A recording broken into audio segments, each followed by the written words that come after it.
是天。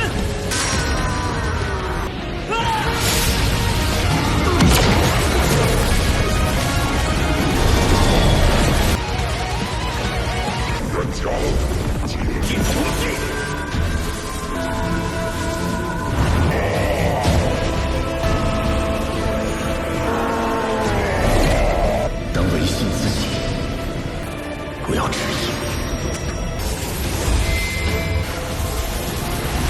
好在到什么地方？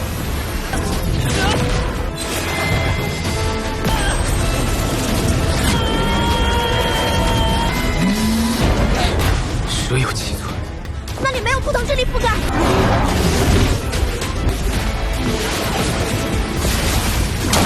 天耀星光。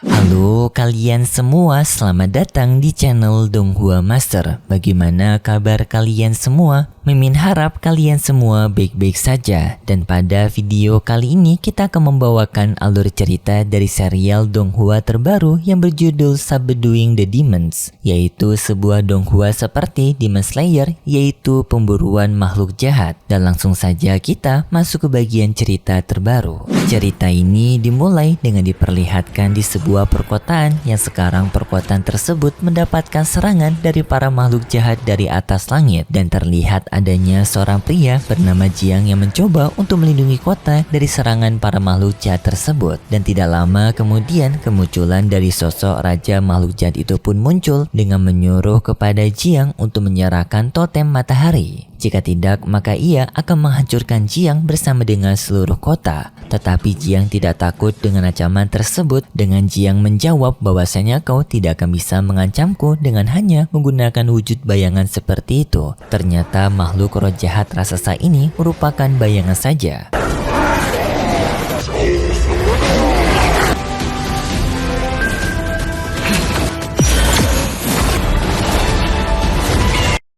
Hal itu pun membuat raksasa roh jahat marah dan langsung menyerang Jiang menggunakan kekuatan roh jahatnya. Jiang dengan segera menggunakan kekuatan dari segel spiritualnya melakukan sebuah serangan dari serangan burung phoenix ke arah dari roh jahat. Serangan dari burung phoenix Jiang untungnya bisa memberikan luka kepada roh jahat, tetapi sayangnya juga Jiang mendapatkan serangan balik dari kekuatannya sendiri membuat ia terluka. Dan di saat itu adanya tokoh lainnya yang bernama Jiang Hao. Kita sebut saja sebagai Hao. Hao merasa khawatir dengan kondisi dari Jiang, dan di saat itu juga roh jahat menyerang Jiang kembali menggunakan kekuatan kegelapannya, yang di saat itu tak disangka Hao langsung melindungi Jiang dengan mengorbankan dirinya sendiri, yaitu mendorong Jiang, membuat Hao terkena serangan dari roh jahat tersebut. Jiang sangat khawatir dengan kondisi Hao. Ia juga langsung memberikan kekuatan spiritualnya kepada Hao, membuat Hao mendapatkan kekuatan spiritual baru dan dapat menghentikan serangan dari roh jahat. Dan setelah itu tampak tubuh Hao ini juga mengeluarkan 4 sayap dan dapat terbang di atas udara.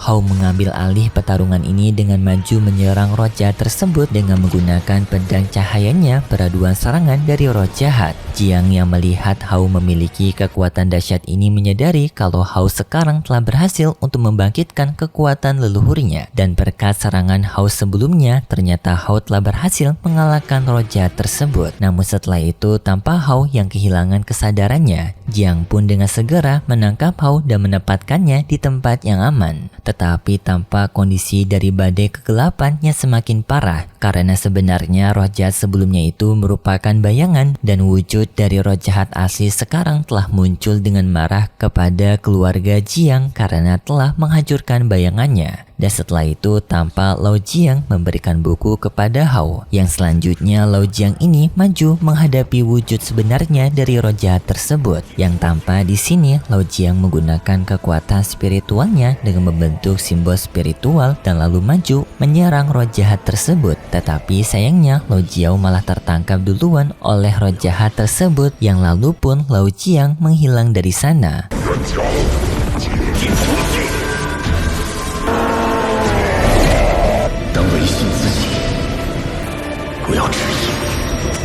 Hal ini pun seketika membuat Hao merasa sangat sedih dan ia berjanji kalau ia akan menemukan kembali Lao Jiang. Singkatnya, setelah kejadian tersebut, tampak Hao yang sekarang sedang mencoba untuk mencari tahu di mana lokasi dari Lao Jiang yang menghilang dengan menggunakan buku petunjuk yang telah ditinggalkan oleh Lao Jiang. Tetapi sayangnya di sini Hao sama sekali tidak menemukan petunjuk mengenai lokasi dari Hao ini. Tetapi tidak lama kemudian Hao tiba-tiba saja mendapatkan paket yang dalam paket tersebut adanya sebuah pecahan tulang, dan dari surat tersebut ternyata surat itu berasal dari Lao Jiang, yang dalam surat tersebut bertuliskan kalau jika Hao ingin menemukan sang ayah maka Hao bisa menemukan petunjuk dari serpihan tulang ini. Hao pun dengan segera mencoba untuk mencari tahu mengenai informasi dari totem tulang tersebut dari buku peninggalan sang ayah. Tetapi di dalam buku tersebut juga tidak ada informasi mengenai totem tulang ini. Namun tidak lama kemudian tiba-tiba saja buku dan juga totem tulang itu saling merespon, mengeluarkan cahaya bersinar yang sampai pada akhirnya membawa Jiang masuk ke dalam buku tersebut. Kemudian pun kita berpindah di sebuah wilayah bernama Si Huang, dan di dalam wilayah tersebut adanya sebuah altar yang disebut dengan altar Cilin. Yang di dalam altar tersebut tampak adanya sebuah suku yang sekarang sedang melakukan ritual pengorbanan terhadap seorang perempuan cantik bernama Yue Ying. Yue Ying akan dikorbankan demi keamanan dari desa Cilin mereka. Tetapi di saat itu tiba-tiba saja Hao sebelumnya yang telah memasuki buku kini telah berpindah di wilayah Si Huang juga. Dengan di sini Hao terjatuh dari atas langit dan menghantam tempat ritual tersebut, membuat Yue Ying tidak jadi mengorbankan dirinya. Jiang Hao yang telah memasuki dunia ini merasa kebingungan di mana dirinya sekarang berada, dan di sana juga tampak Yue Ying yang sangat kaget dengan keberadaan dari Jiang karena ia melihat kalau Jiang ini ternyata bisa menyerap energi dari matahari. Dan di sini Yue Ying penasaran apakah Jiang ini merupakan seorang dewa.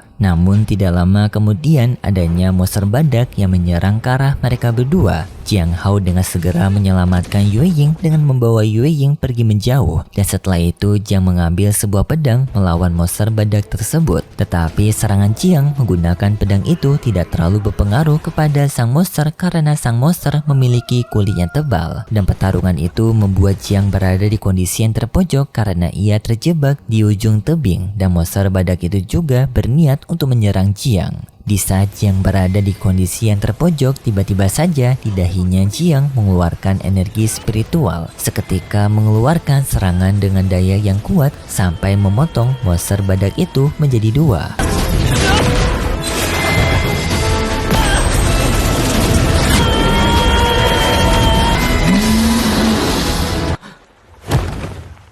Tetapi sayangnya setelah itu juga Jiang Hao tidak tersadarkan diri setelah mengeluarkan serangan tersebut. Yue Ying merasa sangat penasaran siapa sebenarnya pria ini, dan tidak lama kemudian sang kepala suku datang ke tempat Yue Ying. Yang di sini kepala suku menganggap kalau Jiang Hao ini merupakan bintang sial, dan karena sekarang matahari telah ditutupkan awan, maka upacara pengorbanan mereka akan ditunda sampai matinya awan yang menutupi matahari telah pergi, dan mereka akan melakukan pengorbanan kepada bintang sial ini alias si Jiang Hao. Singkat cerita, pada malam harinya tampak Jiang Hao yang telah tersadarkan diri di dalam kurungan, dan ia masih kebingungan di mana dirinya sekarang berada. Di saat itu adanya Yue Ying yang memberitahu kepada Jiang Hao kalau sekarang Jiang Hao berada di Gunung Cilin, lebih tepatnya berada di wilayah dari Si Huang. Jiang Hao bertanya lalu kenapa dirinya dikurung. Yue Ying menjawab karena sebelumnya Jiang Hao telah menggagalkan acara ritual mereka dan juga memusnahkan binatang penjaga mereka yaitu badak sebelumnya. Tetapi setelah itu Yue Ying sangat kaget melihat Jiang Hao ini yang ternyata bisa berkultivasi di malam hari untuk menyembuhkan tubuhnya. Hal ini pun membuat Yue Ying kaget karena seharusnya jika Jiang Hao memiliki totem matahari maka Jiang Hao kemungkinan akan melemah di malam hari. Tetapi tak disangka Jiang Hao tetap bisa untuk menyerap energi spiritual pada malam hari. Jiang Hao yang mendengar itu juga tidak mengetahui alasannya kenapa, tetapi dirinya juga menyadari kalau ayahnya dulu telah memanggil dirinya dengan sebutan kekuatan matahari. Yang di sini pun Jiang Hao sadar kalau maksud dari ayahnya itu merupakan kekuatan dirinya yang mewakilkan kekuatan matahari. Tetapi Yue Ying menyuruh kepada Jiang Hao untuk segera tidur karena besok Jiang Hao akan ikut bersama sukunya untuk melakukan ritual besok, yaitu ritual persembahan. Singkatnya, pada keesokan harinya, Yue Ying dan juga Jiang Hao, mereka berdua sama-sama dibawa oleh para anggota suku Qilin untuk melakukan ritual persembahan mereka. Yang di sini Jiang Hao sangat sadar kalau dirinya sebentar lagi akan tewas akibat persembahan ini. Jiang Hao mencoba untuk mencari cara untuk bisa kabur dari para anggota suku Qilin ini. Dan karena pada pagi hari ini matahari telah terbit, kekuatan spiritualnya Jiang Hao semakin meningkat berkat menyerap dari kekuatan matahari. Yang lalu pun Jiang Hao memiliki sebuah ide yang dimana ia menggunakan kekuatan spiritualnya untuk membakar wilayah hutan. Yang setelah Jiang Hao melakukan hal itu, para anggota suku menjadi sangat panik karena tiba-tiba saja hutannya terbakar.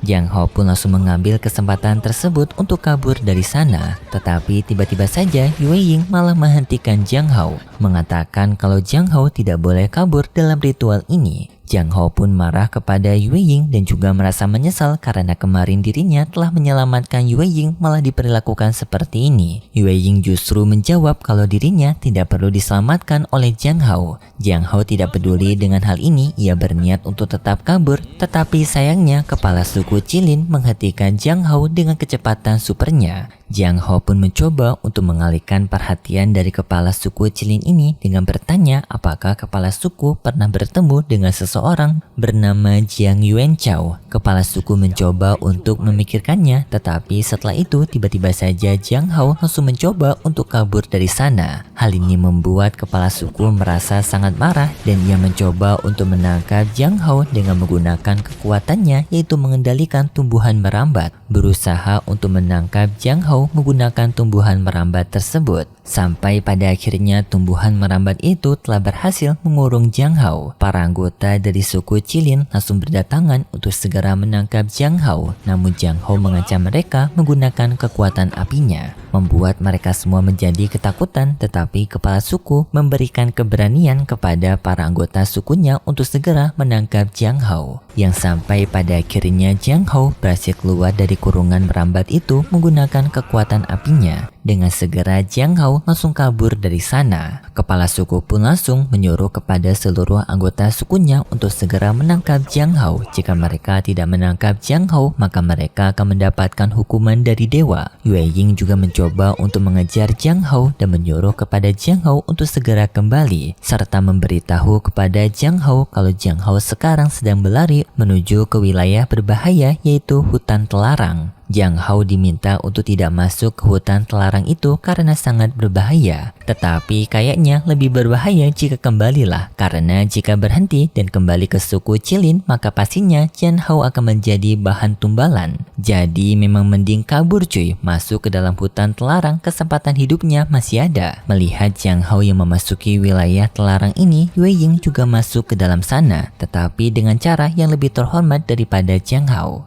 Jiang Hao yang telah memasuki wilayah hutan telarang sampai pada akhirnya Jiang Hao melihat adanya sebuah pohon besar. Yang di pohon besar tersebut Jiang Hao bisa melihat adanya sebuah buah persik yang memiliki 7 warna. Dan karena Jiang Hao sebelumnya telah membaca buku peninggalan dari ayahnya, Jiang Hao menyadari kalau buah persik itu merupakan buah spiritual. Jiang Hao pun dengan segera pergi ke pohon tersebut dan mengambil buah persik itu. Tetapi tiba-tiba saja sang naga penjaga buah persik itu muncul dan marah kepada Jiang Hao karena telah memasuki wilayahnya serta telah mengambil buah persik yang sedang ia jaga. Jiang Hao yang berada di kondisi terpojok diserang oleh naga tersebut, tetapi di saat itu tiba-tiba saja Yue Ying muncul menyelamatkan Jiang Hao. Yang untungnya Yue Ying tidak berada di kondisi terluka. Jiang Hao bertanya kepada Yue Ying kenapa Yue Ying menyelamatkan dirinya, padahal Yue Ying sebelumnya berharap dirinya tewas. Yue Ying menjawab kalau Jiang Hou memang tidak boleh tewas di tempat ini karena Jiang Hou merupakan barang penting untuk persembahan nantinya. Yue Ying yang melihat naga ini merasa cukup kaget karena tak menyangka akan menemukan seekor naga di hutan terlarang. Tetapi Jiang Hou menjawab bahwasanya makhluk itu bukanlah naga, melainkan sesuatu makhluk yang disebut dengan Jiao. Sesuatu makhluk yang sebelumnya juga telah dibaca oleh Jiang Hou dari buku yang dimiliki oleh Lao Jiang. Makhluk monster itu langsung mencoba untuk menyerang ke arah mereka dan dengan segera Yue Ying menghentikan serangan makhluk tersebut serta Yue Ying menyuruh kepada Jiang Hou untuk segera lari. Tetapi sayangnya di saat itu Yue Ying malah mendapatkan serangan dari makhluk tersebut. Jiang Hou dengan segera kembali ke tempat Yue Ying untuk melihat kondisinya Yue Ying. Tetapi di saat itu sang makhluk monster mengambil buah persiknya Jiang Hou.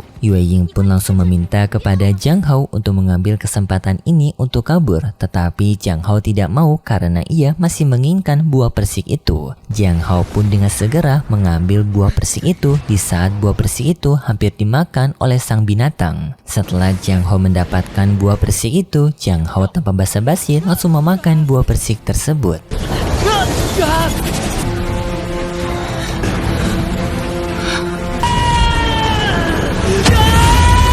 Seketika membuat tubuhnya Jiang Hou dialiri oleh kekuatan spiritual yang sangat besar. Tetapi hal ini juga membuat sang monster ular semakin marah kepada Jiang Hou dan langsung menyerang Jiang Hou secara bertubi-tubi. Untungnya Jiang Hou dapat menghindari serangan tersebut dan juga menyelamatkan Yue Ying. Yue Ying untungnya memiliki kekuatan spiritual pada matanya yang dapat melihat kelemahan dari monster ular darah ini. Yue Ying memberitahu lokasi kelemahan tersebut yang berada di bagian perut dari ular tersebut. Jiang Hou pun langsung mengambil kesempatan tersebut untuk menyerang dari sang monster ular yang pada akhirnya Jiang Hou berhasil mengalahkan monster sang ular menggunakan teknik pukulan cahayanya.